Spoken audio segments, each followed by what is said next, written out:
Have you ever asked yourself, how do we get the perfect schedules? We don't want to schedule to our peak and we don't want to schedule to our valley, because if we do, we have the potential of being extremely overstaffed or extremely understaffed. And this is sometimes what we refer to as the M curve. And so, in this week's episode, if you've been asking that question about how do I make sure I get the perfect schedules, how do I make sure that I'm not staffing and overstaffing to my peak, but understaffing to my valley, and making sure that I am operating as efficiently as possible, this episode is for you.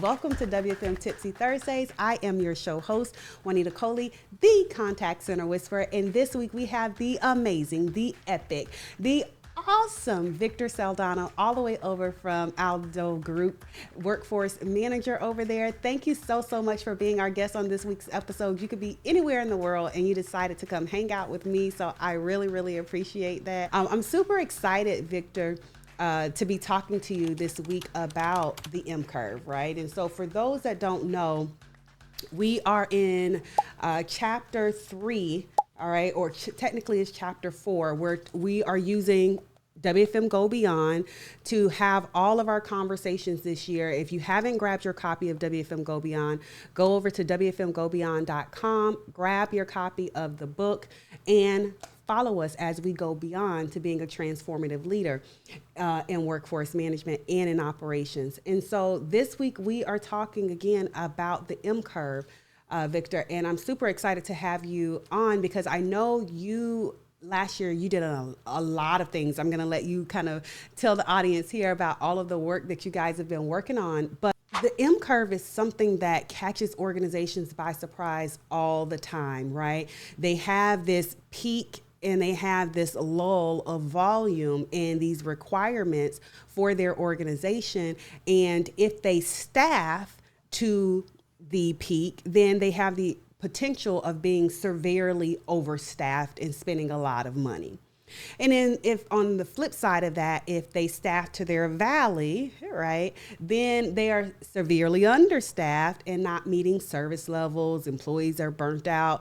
And so as a workforce leader and an operation leader, we want to make sure that we are operating efficiently, okay? But we also want to make sure that we are meeting our service goals and requirements and driving an amazing customer and employee experience. And so this is why I believe this conversation is so important at this time. So again, thank you so much for being with us this week. Tell the audience, before we hop too much in, tell the audience a little bit more about about yourself, your role, and when did you first discover workforce management? So I'm Victor Saldana, workforce manager for the Aldo Group. Been there for almost 8 years now. I got into workforce management for some time now. I believe that, specifically to the workforce roles, almost 9, 10 years. To the contact center industry, more than 12 years overall, being in the operations side, on the training side, on other support roles. But I've felt some passion for the workforce portion of it, to your point of being able to understand the data and be able to deep dive into that data, to be able to provide accurate recommendations to the stakeholders, to take the right decisions as to, for example, what our topic today, the M curve, right? What is the impact on that? How do you get into that? What is your actual M curve, right? So that's pretty much. So I'm excited to hop into the questions for this week. The first question I want to ask you, right, for those that I've kind of already alluded to what the M curve is, but can you talk to us a little bit, Victor, about, in your own words, what is the M curve, and can you talk to me a little bit about why is it so challenging as an operations leader, as a workforce leader, to staff to the M curve? Yes, totally. So the M curve refers to typical daily or weekly workload distribution, we can say, right, for the contact centers or even retail businesses or service businesses overall, right? It gets its name from the shape, right? Like the peak demand, then demand goes down, then there's another peak, and then it goes down again. So that's the M curve. But going to the topic overall is it daily or is it weekly? So I do think that you need to understand your business very well, and you need to have accurate source of data Mm, in your tools overall to understand what does the M curve actually means and how to deal with it. In my case, for example, our M curve is not just daily but a weekly. mm. Right? I close on the weekends. Our business it's closed on the weekends by our operational decision because of volume and others. So our weekends are closed. So what does that represent? That means Mondays are very high. Monday's Tuesday, right? So Monday, Tuesday, let's go to the M curve. Wednesday goes down a bit, and then Thursday, Friday, and then goes down. So we have an M curve reflection on our weekly workload distribution. Now let's go to the daily. Every day follows for us the same trend as well for the M curve. We have our peak in the morning. In the middle of the day, at lunch, for example, it goes down again, and then it goes up again at the afternoon for a small peak.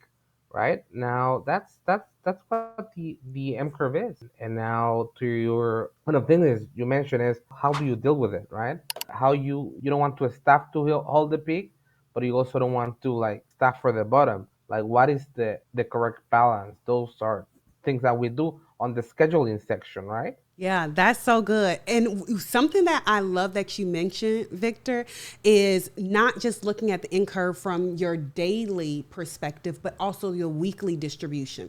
I also love that you honed in on that the M curve is a distribution, right? It's the distribution of how your volume comes in. And so you have to look at that not only daily, then that's going to, like you said, how do you solve for that? You solve for that in scheduling, right? So I can't change my distribution pattern. I can't tell my customers when they're going to call, right? I mean, unless you physically are closed, right? But your customers are going to call when they're going to call, right? And so if you have that, it's not about, okay, how do I change my distribution pattern? It's more so about how do I schedule to that distribution pattern? And that is throughout the day or throughout the week. And so now you have to kind of get creative with how you are scheduling, or think about some other strategies about how you can start to kind of, okay, say this is my flat number of scheduling where I'm staffing right here, but then maybe I'm leveraging some BPO, or maybe I'm leveraging part-time shifts, or maybe I'm leveraging flex hours to kind of get to that peak, and then also when I need to taper out for that valley. So I think that that's super cool.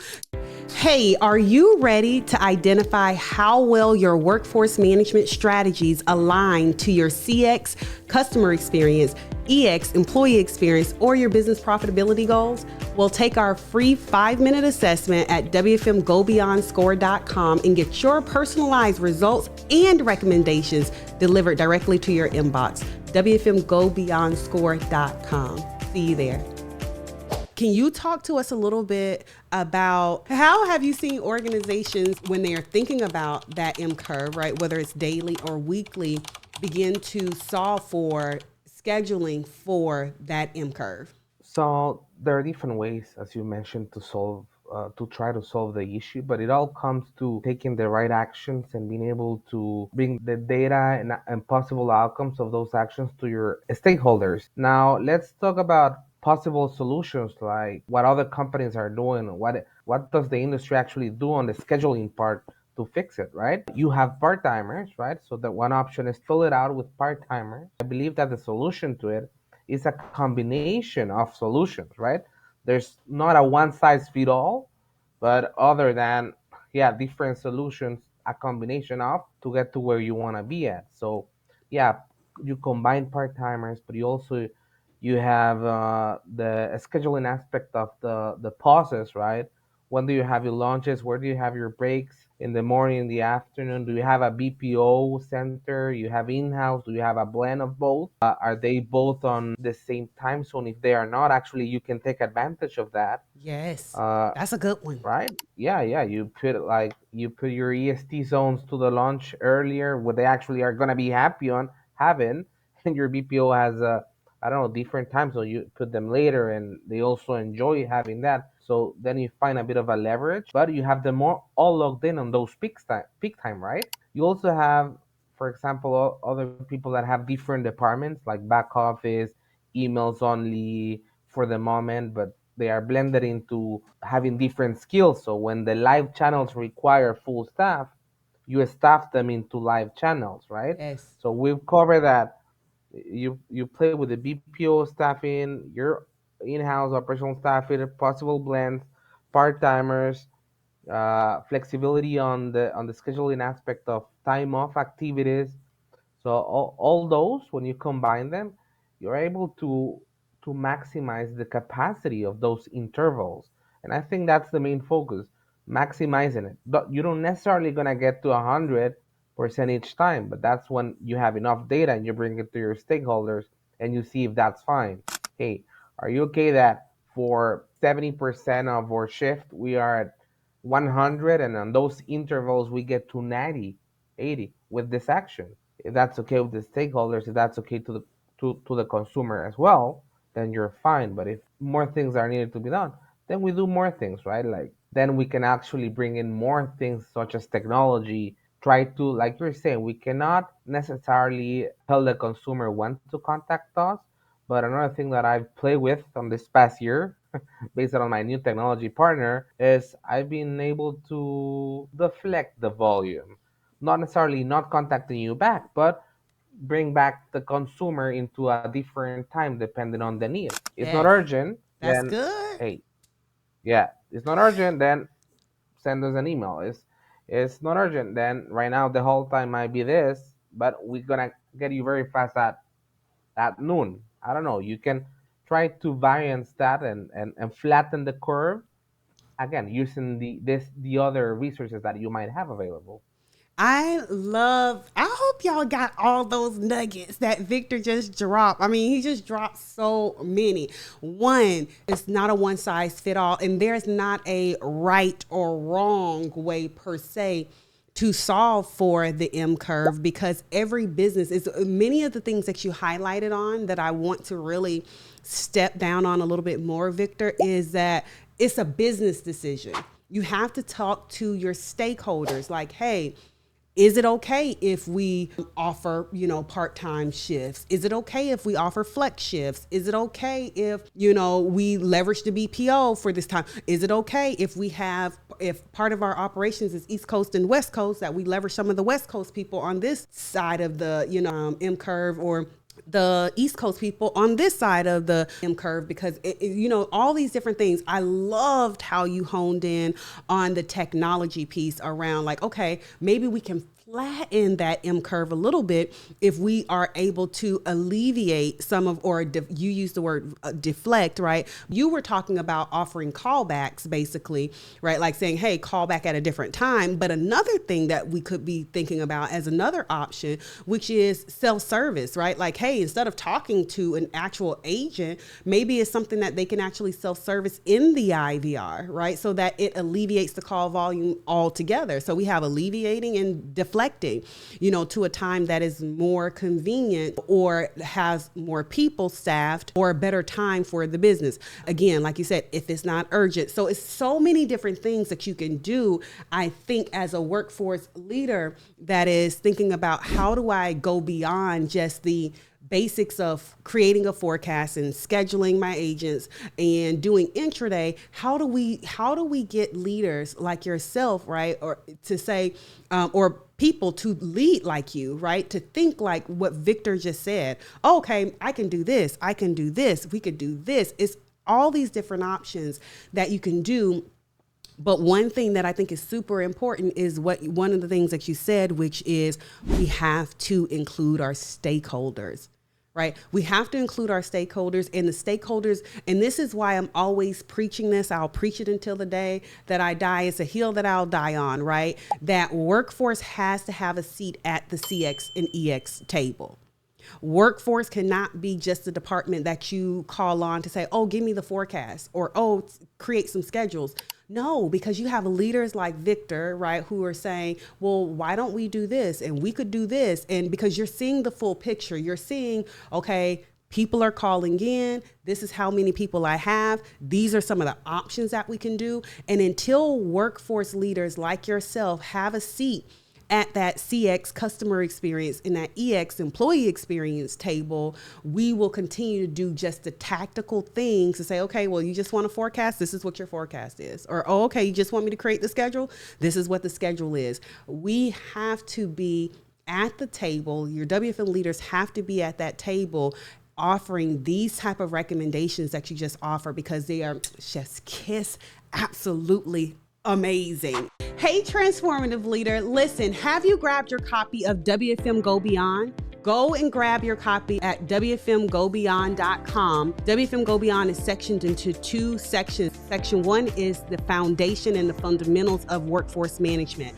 The core 4, you've heard me talk about this: data gathering, forecasting, scheduling, intraday. But section 2 is the part that I get super excited about, especially for 2025, because we are pushing and encouraging and challenging leaders to go beyond and push into transformative impact. And section 2 is going to do that to help you understand how you tie your WFM strategy into your CX initiatives, your EX initiatives, and business profitability goals. So if you're an operational leader, executive, a WFM leader that has a operations efficiency goal, okay, and you want to drive transformative impacts, WFM Go Beyond is your resource. So go to WFMGoBeyond.com and grab your copy today. Bye. Okay. All right. I'm going to let you go. All right. I'm going to ask you one more question and I'm going to let you go. I'm going to wrap up. Okay. If you had to give a piece of advice, okay, to a workforce leader or operational leader. So here's the thing. Many times the M curve is not very pronounced, right? It's not as sharp as this. And so people don't recognize it, right? Also, sometimes it's like what you said, it's over the course of the week. And so people don't recognize it, like, oh, Monday's my high day, but by Wednesday I'm tapering down. And then by Friday I'm out of control again.